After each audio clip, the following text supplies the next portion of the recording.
Movie के start में हमें कायल नाम का एक लड़का दिखाया जाता है जो कि एक न्यूज एंकर का बेटा होता है। अब क्योंकि वो एक अमीर आदमी का बेटा था और गुड लुकिंग भी था, तो इसीलिए वो काफी प्राउडी और काफी सेल्फिश इंसान था। कायल अपने स्कूल के इलेक्शन जीत कर कमेटी प्रेसिडेंट बन जाता है, जहाँ पर वो सभी स्टूडेंट्स को स्पीच दे रहा होता है और वो उन स्टूडेंट्स को बुली भी करता है जो ज्यादा खूबसूरत यानी गुड लुकिंग नहीं होते। उनमें एक लड़की भी शामिल थी जिसका नाम कैंड्रा होता है। कैंड्रा जो कि कोई आम लड़की नहीं बल्कि एक विच होती है, वो जो फॉरेस्ट को छोड़कर यहाँ आई थी नॉर्मल बच्चों की तरह स्टडी करने के लिए। लेकिन ये बात कायल नहीं जानता था कि वो एक विच है। स्पीच देने के बाद जब कायल बाहर आता है तो वो देखता है कि कैंड्रा ने उसकी पोस्टर्स खराब कर दिए हैं। और जब कायल कैंड्रा से इस बारे में पूछता है तो वो कायल को एक लड़की लिंडा से इंट्रोड्यूस करवाती है। लिंडा जो कि कायल की क्लासमेट थी, लेकिन साथ साथ वो उसे पसंद भी करती थी। लेकिन कायल 3 सालों में फर्स्ट टाइम उससे बात करता है। फिर नेक्स्ट डे कायल कैंड्रा से काफी माफी मांगता है उसे बुली करने पर। साथ साथ वो उसे पार्टी के लिए इनवाइट भी करता है और तब कैंड्रा कायल को सेकंड चांस देते हुए पार्टी में चली जाती है। लेकिन कायल सुधरा नहीं था, बल्कि ये भी उसकी एक ट्रिक थी कैंड्रा को सबके सामने शर्मिंदा करने की। कायल पार्टी में सबके सामने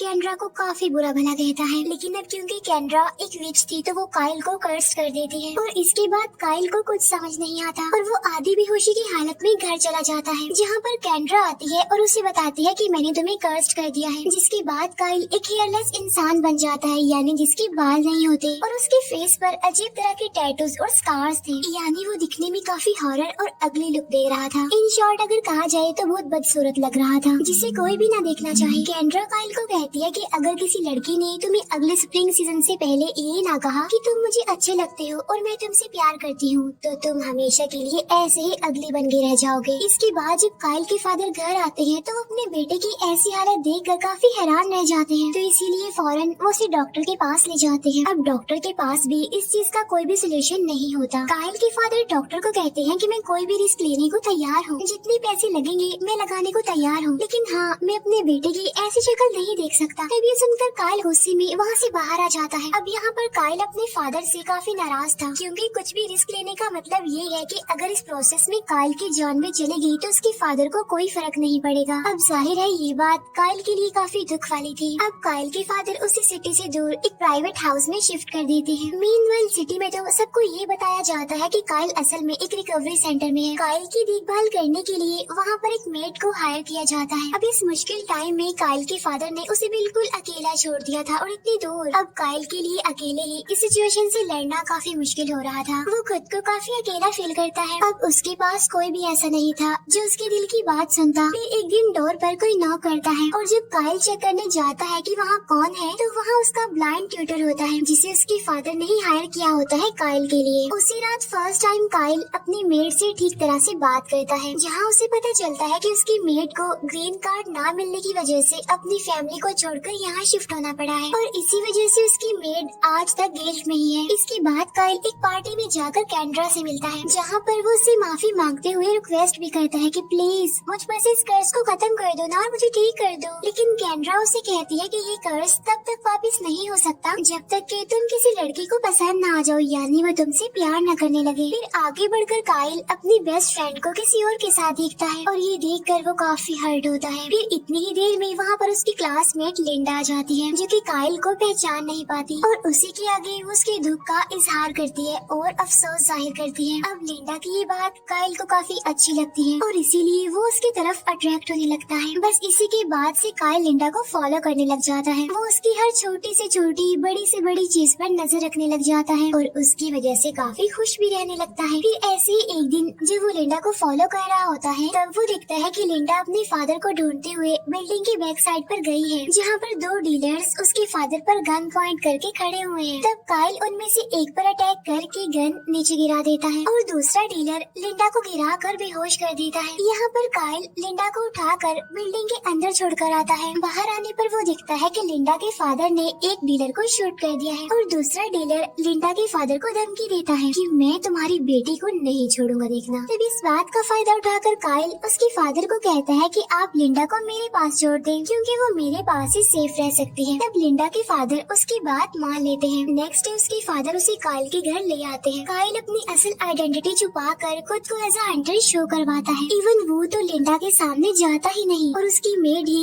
लिंडा को रिसीव करती है। लिंडा अपने फादर पर गुस्सा गुस्सा करती है कि आप कैसे मुझे किसी अननोन पर्सन के पास अकेले छोड़कर जा रहे हैं। इसके बाद वो अपने फादर को गुड बाय बोले बगैर ही उन्हें वहाँ से जाने के लिए कहती है। फिर लिंडा काइल को आवाज लगाकर कहती है कि अगर तुमने मेरे करीब आने की जरा सी भी कोशिश की तो मैं तुम्हारा बहुत बुरा हाल करूंगी, देखना। अब यहाँ पर डेफिनेटली वो उससे नफरत करती है। इसके बाद लिंडा खुद को एक रूम में बंद कर लेती है और काइल उसे इम्प्रेस करने में लग जाता है। वो उसके रूम के बाहर एक्सपेंसिव गिफ्ट्स रखने लग जाता है, लेकिन इसका लिंडा पर कोई असर नहीं होता। मींस वो इम्प्रेस नहीं होती। तब ये देखकर काइल की मेड उससे कहती है कि तुम्हें लिंडा को अंडरस्टैंड करने की जरूरत है, क्योंकि वो बाकी लड़कियों जैसी बिल्कुल भी नहीं है। तब काइल अपनी मेड की बात मानते हुए लिंडा को जेलिस का एक कार्टन गिफ्ट करता है। साथ साथ वो लिंडा को उसके फादर की तरफ से पॉजिटिव रहने के लिए कहता है। वो उसे समझाने की भी कोशिश करता है कि ये सब कुछ तुम्हारे फादर ने तुम्हारी बेहतरी के लिए ही किया है, तुम्हारी सेफ्टी के लिए। तभी सुनने के बाद लिंडा थोड़ा काम डाउन हो जाती है, यानी रिलैक्स हो जाती है। साथ साथ वो जेलिस को भी एज अ गिफ्ट एक्सेप्ट कर लेती है। इसके बाद काइल लिंडा के लिए लव लेटर्स लिखना स्टार्ट कर देता है, लेकिन वो इस डर से उसे वो लेटर्स नहीं देता कि कहीं वो रिजेक्ट ना कर दे। इसके बाद काइल लिंडा को और ज्यादा इम्प्रेस करने के लिए खुद ही छत पर ग्रीन हाउस बनाने लग जाता है। अब क्योंकि काइल हमेशा से खुद को लिंडा से छुपाता है, तो लिंडा को ये बात अच्छी नहीं लगती, उसे इरिटेशन होने लगती है। तब कोई भी रास्ता नजर न आने पर काइल खुद को उसके सामने रिवील कर देता है। लेकिन काइल के लिए शॉकिंग बात ये थी कि लिंडा को उसका फेस बिल्कुल भी अगली नहीं लगता, बल्कि वो कहती है कि मैंने इससे भी कई ज्यादा वियर्ड फेसेस देख रखे हैं और तुम्हारे लुक्स में कोई खराबी नहीं है। तभी सुनकर काइल के दिल में लिंडा की फीलिंग्स और ज्यादा बढ़ जाती है और फाइनली काइल ग्रीन हाउस भी कंप्लीट कर लेता है। और उसके लिए खुशी की बात ये होती है कि लिंडा को ग्रीन हाउस बहुत पसंद आता है। लेकिन मुसीबत की बात तो ये थी कि स्प्रिंग सीजन आने वाला था, लेकिन लिंडा अभी तक उसके लिए वो फीलिंग्स नहीं रखती जो काइल को उस कर्ज से आजाद करवा देगा। तब इस बात से परेशान होकर काइल लिंडा के पास जाता है और वो लिंडा से रिक्वेस्ट करता है कि बेशक तुम कर्ज खत्म मत करो, लेकिन प्लीज मुझे कुछ टाइम और दे दो। लेकिन कैंड्रा इस बात से भी इनकार कर देती है और वो उसके सामने एक ऑफर रखती है कि अगर लिंडा को तुम अच्छे लगने लगे, यानी उसे तुमसे प्यार हो गया, तो तुम्हें ठीक करने के साथ साथ मैं तुम्हारे ट्यूटर की आइज भी वापस दे दूंगी और तो और तुम्हारी मेड को भी ग्रीन कार्ड दिलवा दूंगी। इसके बाद लिंडा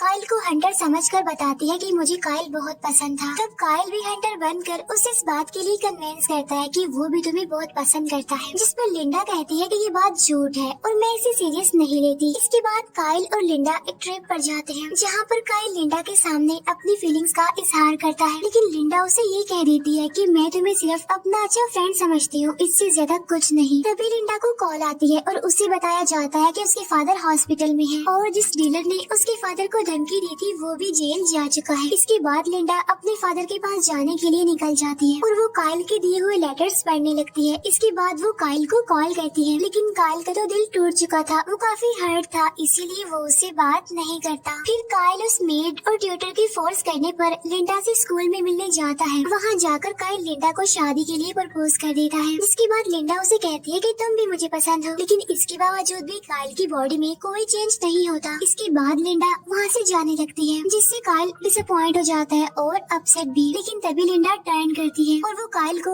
वो बात कह ही देती है जो काइल उसके मुंह से सुनना चाह रहा था, यानी कि तुम मुझे बहुत अच्छे भी लगते हो और मैं तुमसे बहुत प्यार करती हूँ। तब काइल खुश होते हुए स्कूल से बाहर आता है और मिरर में देखने लगता है, जो कि वापस से अपनी असली हालत में आ गया था। फाइनली इतनी एफर्ट के बाद कर्ज खत्म हो गया था, जिस पर काइल बहुत खुश होता है और वो आगे बढ़ ही रहा होता है कि वहाँ पर लिंडा आ जाती है, जो काइल को इग्नोर करके हंटर को ढूंढने लग जाती है। तब काइल उसे समझाने की काफी कोशिश करता है कि मैं ही वो हंटर हूँ और कर्ज की वजह से मैं वैसा बन गया था और तुम्हारे प्यार ने मुझे फिर से पहले जैसा ही बना दिया, यानी लिंडा की वजह से ही उसका कर्ज खत्म हुआ है। लेकिन वो उसकी बातों को इग्नोर करके हंटर को कॉल करने लगती है, जिस पर रिंग काइल के फोन पर हो जाती है और यहाँ पर लिंडा को काइल की बातों पर यकीन आ जाता है। फिर हम देखते हैं कि काइल का ब्लाइंड ट्यूटर भी अब बिल्कुल ठीक हो गया है, यानी उसकी आंखें वापस आ गई हैं। साथ साथ उस मेड को ग्रीन कार्ड भी मिल गया था, यानी यहाँ पर कैंड्रा ने अपना प्रॉमिस पूरा कर दिया। काइल को उसकी लुक देने के साथ साथ ट्यूटर और मेड को भी सब कुछ दे दिया। इसके बाद हम कैंड्रा को देखते हैं, जो कि अब काइल के फादर को सबक सिखाने के लिए उसके पास जाती है। यहीं पर ये मूवी दी एंड हो जाती है। Thank you for watching.